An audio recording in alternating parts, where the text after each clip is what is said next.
ছোট্ট সংসার হওয়ার যেমন একটা লাভ আছে তেমনও কিন্তু ক্ষতিও আছে। তবে আজকে আমি তোমাদের সাথে লাভটা শেয়ার করব। সো হাই এভরিওয়ান, আমি রিয়া। আর আমার ফ্যামিলি মেম্বার বলতে শুধুমাত্র আমার মা বাপি আছে, আর আমি তাদের একমাত্র সন্তান।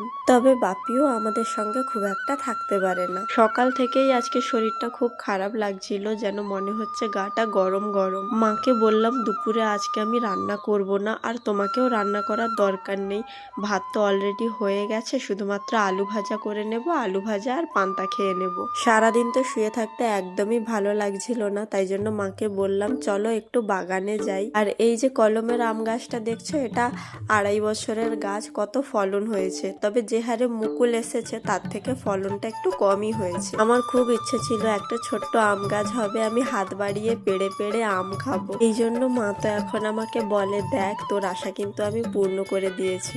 তারপর চলে এলাম পুকুর পাড়ে, এখানেও একটা আম গাছ আছে। তবে এই আম গাছটায় অনেক বছর হয়ে গেছে কোনো রকম মুকুল আসেনি, আম হয়নি। তবে এই বছর দেখছি মুকুল এসেছে আর আমও হয়েছে।